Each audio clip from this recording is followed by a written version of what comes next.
se o irmão enxerga algum outro ponto de evolução que a gente possa almejar.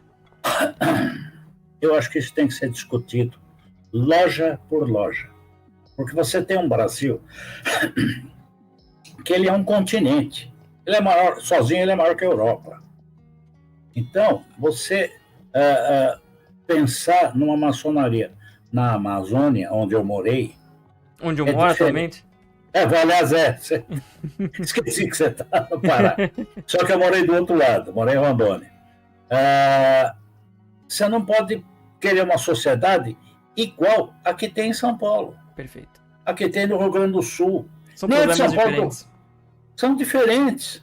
Então você tem que estudar em cada região, em cada lugar. Você tem que estudar como fazer. É muito interessante isso que o irmão tá trazendo. Inclusive, vou fazer aqui a propaganda de novo pro nosso irmão Hélio. Eu tava vendo aqui no livro do nosso irmão Hélio a história da atuação da maçonaria com o grão-mestre do GOB na época, o irmão Lauro Sodré, onde existia até uma imposição dos maçons da cidade, enfim, de criarem escolas públicas nas cidades que não tinham escolas públicas, atacando um problema que existia na época. Eu acho que, ok, a gente sabe que a maçonaria é feita no nosso bairro, a maçonaria é feita na nossa cidade, não existe assim uma maçonaria que eu só vou estudar pela internet, a gente tem que atuar na sociedade. Mas, trazendo um pouco nesse aspecto, como a gente estava falando um pouquinho antes, o irmão até brincou, que a gente corre o risco de virar verbete de enciclopédia. De enciclopédia. A gente estuda os maçons importantes da história e a gente vê histórias maravilhosas, fantásticas, pessoas que defenderam, que fizeram coisas, e a gente tá perdendo esse ímpeto na atualidade. Cadê as grandes ações, as grandes coisas para enfrentar os grandes problemas da sociedade? Não sei se o irmão concorda. Concordo, em gênero, número, grau, sem dúvida. Vou te contar algumas coisinhas. Primeiro, o meu avô paterno foi analfabeto até os 15 anos de idade. Ele nasceu em 1880, em Jundiaí, e era pintor de vagão de estrada de ferro. O pai dele, o avô dele, tinha vindo para Jundiaí, de Portugal, para assentar dormente de estrada de ferro. O pai dele foi assentador e ele virou funcionário da São Paulo Railway. Aí, em 1895, portanto ele tinha 15 anos, fundou-se a primeira escola de Jundiaí, que quem levou para lá foi a loja Amor e Concórdia, que foi fundada em 1894.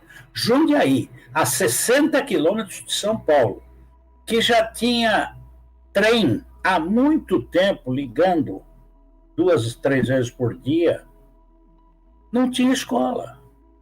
Aí ele se entusiasmou, aprendeu a ler, tal, fez o chamado curso propedêutico e tornou-se jornalista e advogado. Ele não fez o curso regular de direito, porque era muito complicado para ele, mas ele fez como ouvinte no Largo de São Francisco até o 3º ano. Agregou-se a um advogado e foi o que a turma chama de rábula, mas ele foi o provisionado.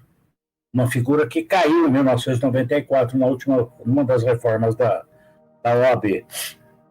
Então, veja, a maçonaria sempre se preocupou com a educação, sempre se preocupou em fazer as pessoas se interessarem por isso. Aí, a gente até hoje fica aquele negócio, maçom fica com aquela coisa, não, porque a maçonaria fez a Revolução Francesa. Não fez coisa nenhuma, porque muito maçom foi guilhotinado. Ela ajudou, ela incentivou, ela tinha grandes filósofos que incentivaram a queda do absolutismo, aquela coisa toda. Até aí tudo bem. Mas não foi ela que fez. E mas a liberdade, igualdade e fraternidade foi a maçonaria que pôs na Revolução. Não foi. A Revolução era liberté, égalité ou mort. Ou seja, liberdade, igualdade ou morte. Era diferente o que a Revolução pregava. Bom, isto foi uma das coisas que o maçom costuma fazer. Não, porque o maçom ajudou na independência. Sim, ajudou. Foi toda aquela discussão, que não foi uma independência que a gente quis, mas tudo bem. Não, na República. Tá. A República foi mal declarada, eu sei disso. Mas foi declarado, tudo bem. Aí, até 1930, a maçonaria foi um norte para o William de Carvalho tem isso muito claro. A maçonaria dava uma indicada dos caminhos para os governos. Aí, em 1930, o Getúlio queria matar a maçom. Não conseguiu, mas ele queria matar. Foi toda aquela briga até 46, e aí a maçonaria veio. Depois disso, o que a maçonaria fez? Só tem um maçom, que foi o Nelson Carneiro, que era deputado, e lutou e conseguiu fazer a lei do divórcio. Só. Não tem mais nenhuma ação de maçom que tivesse feito algo em prol do todo. É isto que, então, a gente continua vivendo. Porque a maçonaria fez isso, fez aquilo. Eu não quero saber o que ela fez. Eu quero saber o que ela faz e o que ela pode fazer, o que ela deve fazer. Esse é o grande problema que a maçonaria precisa hoje. O que eu vou fazer? E isso você tem que discutir na sua loja, no teu oriente, no teu grão-mestrado, e vai expandindo. E cada lugar vai escolhendo um campo para atuar. Hoje ninguém vai mais mandar no país, a não ser essa corja que está aí, desculpa a expressão, mas a não ser essa corja que está aí.